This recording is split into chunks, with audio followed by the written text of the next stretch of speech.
Boom, boo doo doo doo doo doo, boom, boo doo doo doo doo, boom, boo doo doo doo boo doo, boom, boom. The chills give me smells running up and down my back, give me thrills of satisfaction. Audit the audit is a deflection. I couldn't dance for another. I couldn't dance for another. Audit. The audit is a deflecting son of a bitch. His succotash, wish. Wop, bop, bop, bop, bop. Groove is in the ha. A groove is in the ha. What's up, everybody? How you doing today? Glad to hear it. Here's my comment for today's video. Over and over and over again, I've asked Audit the Audit in the comments to cover the topic of traveling versus driving. Well, he made a failure's attempt today to do it by immediately referring traveling versus driving into the sovereign citizen movement and saying sovereign citizens this and the whole video was about sovereign citizens and not about traveling versus driving. So here's my comment in case he deletes it. Oh, he also references the FBI, one of the most corrupt agencies in the government, and the Southern Poverty Law Center, in my opinion, a domestic terrorist group who sends training videos and actually, I believe, came up with the term sovereign citizen. The SPLC and the ADL in this country are responsible for a lot of the police problem. So here's my comment to his video, and then I'll show you what a real Audit the Audit style person would do in this situation. So I tell him all credibility. In case this is tiny on your screen, I'm going to read it out loud. Here's my comment to Audit the Audit's traveling versus driving video. All credibility is lost when you reference the Southern Poverty Law Center. That's a fact. Only mainstream douchebag media references the ADL and the Southern Poverty Law Center as some type of credible organization. And I asked him, why wouldn't you use the dictionary definition of sovereign instead of the Google, FBI, and Southern Poverty Law Center's definition of sovereign? You left out a ton of information, including definitions and case law, and completely omitted the history of traveling versus commercial act of driving, operating, etc. Traveling versus driving has nothing to do with the sovereign citizen movement.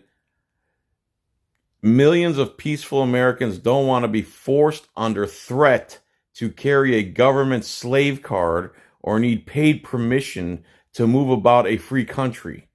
You've turned something that needs a deep dive into a deflective hit piece, lumping all people who want freedom into the sovereign citizen movement. I should have added, you're no better than the government and the cops themselves. You've really dropped the ball on this one. Try covering this topic without using government and Southern Poverty Law Center buzzwords. Buzzword sovereign citizen.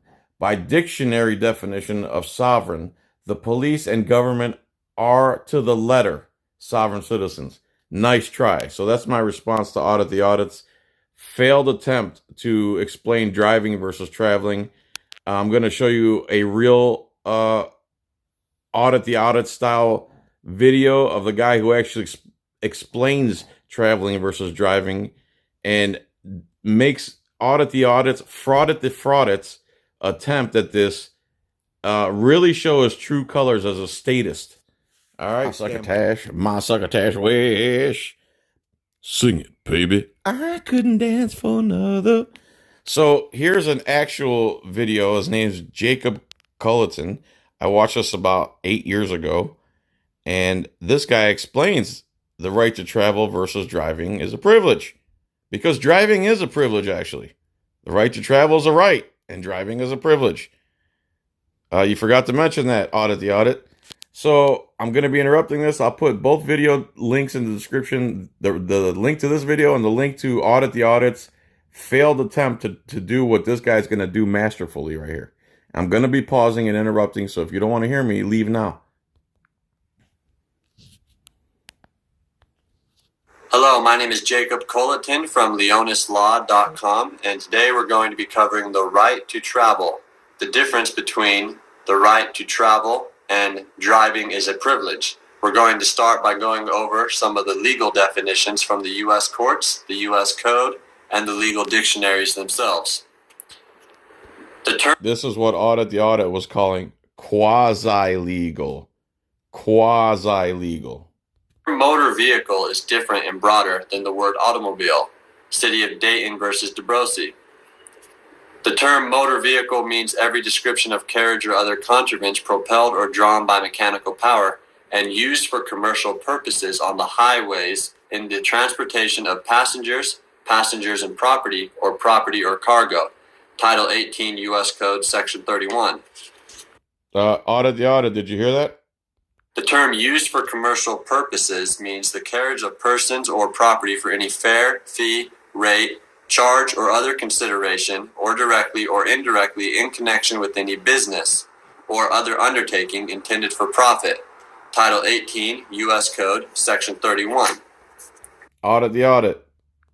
The term automobile means a four-wheeled vehicle that is propelled by fuel or by alternative fuel, manufactured primarily for the use on the public streets, roads, and highways, and rated at less than 10,000 pounds gross vehicle weight. Title 49, U.S. Code, Section 32901. Update.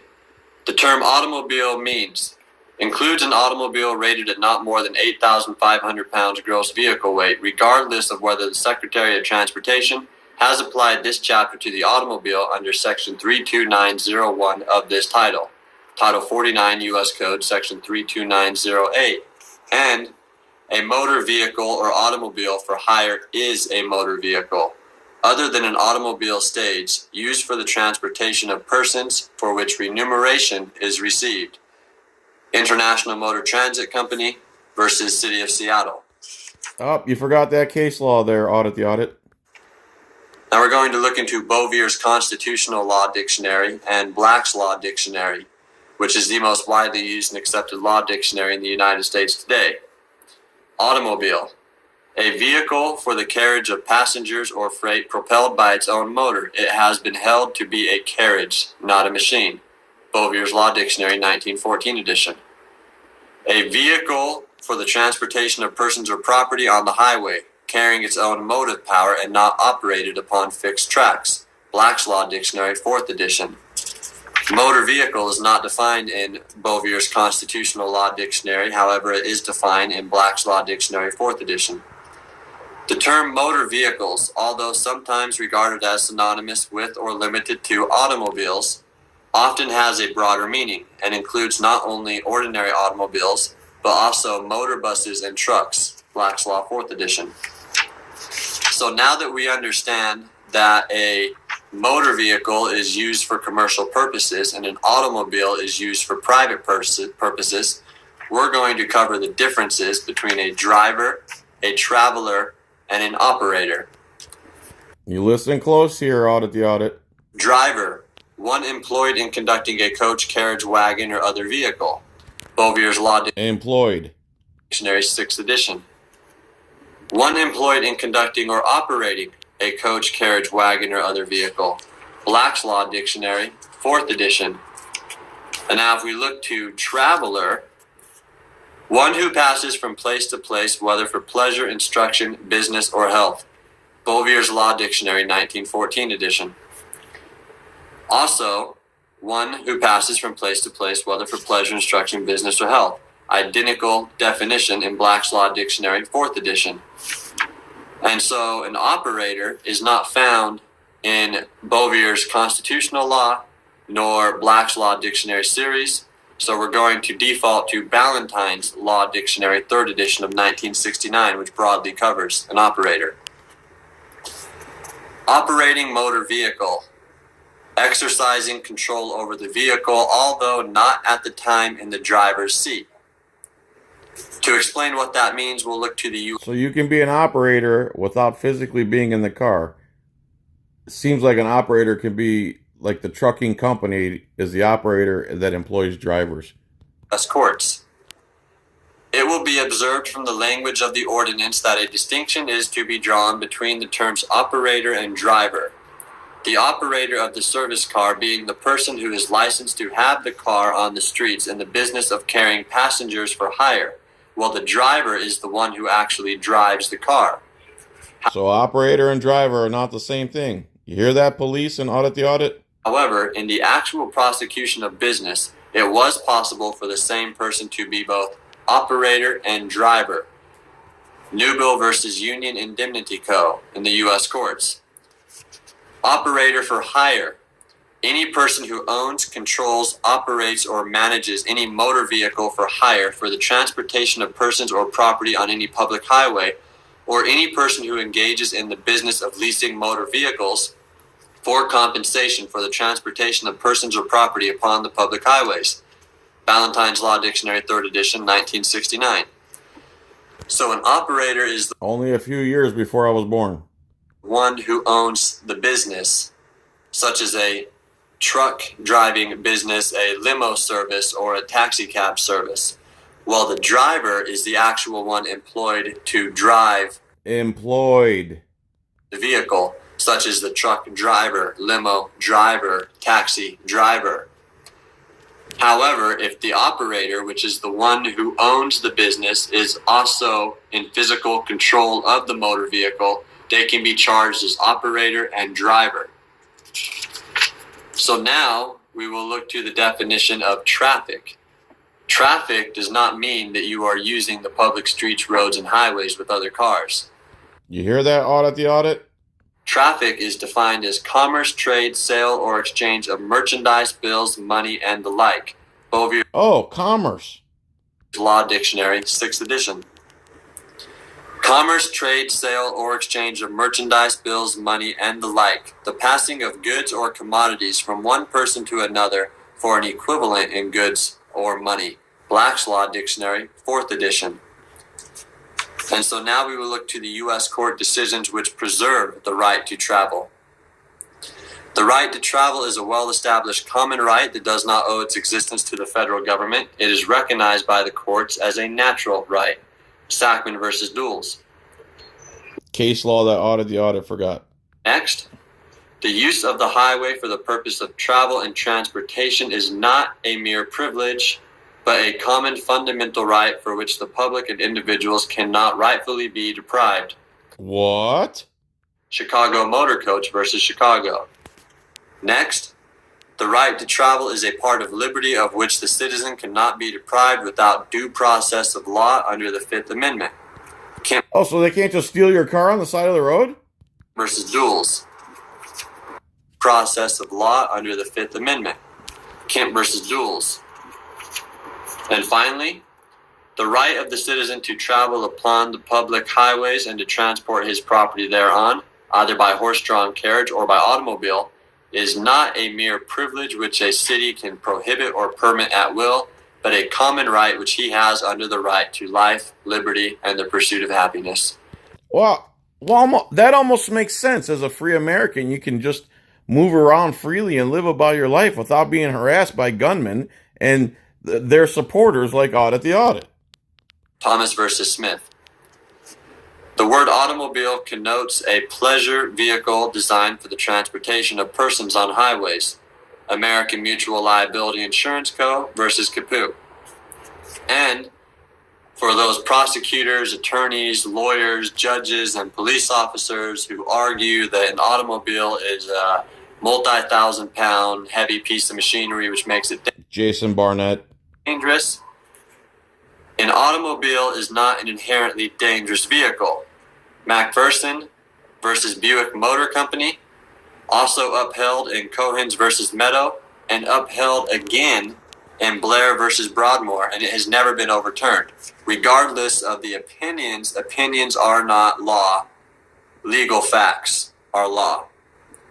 Now, the U.S. court decisions preserving that driving is a privilege. We know of no inherent right in one to use the highway for commercial purposes. The highways are primarily for the use of the public, and in the interest of the public, the state may prohibit or regulate the use of the highways for gain. Robert. That's right. So, yes, driving is a privilege because driving is transporting cargo or passengers for profit. That's what driving is. And yes, driving is a privilege because we, the people, pay for the highways. You're using our highways to turn a profit and you're engaged in commerce. And we have to drive around you and past you and avoid you on the roads. Therefore, you're adding extra damage to the roads, more weight on the roads. Therefore, you need a license to engage in commerce on the people's highways. It makes perfect sense if you have any common sense in your head. Versus Department of Public Works. Next, the roads are constructed and maintained at public expense, and no person therefore can insist that he has or may acquire a vested right to their use in carrying on a commercial business. Barney versus Railroad Commissioners. Next, when the public highways are made the place of business, the state has a right to regulate their use in the interest of safety and convenience of the public, as well as the preservation of the highways. Also Barney versus Railroad Commissioners. And finally, for while a citizen has the right to travel upon the public highways and to transport his property thereon, that right does not extend to the use of the highways, either in whole or in part, as a place for private gain. For the latter purpose, no person has a vested right to use the highways of the state, but is a privilege or a license which the legislator may grant or withhold at its discretion. State versus Johnson. So the conclusion, traveling by automobile is a right, driving a motor vehicle is a privilege. And to learn more about the right to travel, legal definitions, U.S. court decisions, licenses and permits, court forms, due process, jury rights, and cross-examinations, you can find my pocketbook, The Right to Travel, by Jacob Culliton, which is on my website at leonislaw.com. There you go, guys. This is what Audit the Audit. This is the guy that should have millions of followers, subscribers. Instead, this video has like 30,000 views from 9 years. And guys like Audit the Audit, who are spreading statist propaganda and lies, are making all the money and get all the subscribers. Again, if you're pro-government, pro-cop like Donut Operator and Audit the Audit, and anti-freedom, then you get subs and money. If you're pro-freedom like me, you get pushed into the corner of the internet. And like this guy, this guy's video should have 8 billion views. This guy's video should start a movement, much less only have 30,000 views in 9 years. So there, Audit the Audit. Jason Culliton did his homework. You tried to appease certain people by putting out a hit piece about driving versus traveling and making the whole video about sovereign citizens instead of driving versus traveling. You failed. Nice try. Credibility. Your credibility was lost a while back, but you just keep adding to the pile of nonsense that you're spewing. So again, I'm willing to debate you whenever you're ready. If you're willing to take off the mask and show your face and demodulate your voice, we can go at it, buddy. Nice and friendly, live feed, no hiding nothing, no backtracking, no hiding behind masks and cameras and videos. Me and you live, face to face, whenever you're ready. All right, guys. Of course, YouTube won't let me monetize this because they suck. And word, John's Coin Rings, Activism News Network. I was going to cover Ammon Bundy today, but this pissed me off. I'll do Ammon Bundy's story tomorrow, where he appeared in court. He went to his court hearing. They wouldn't let him in the door, and then they arrested him for failure to appear. Makes sense, right? All right, see ya.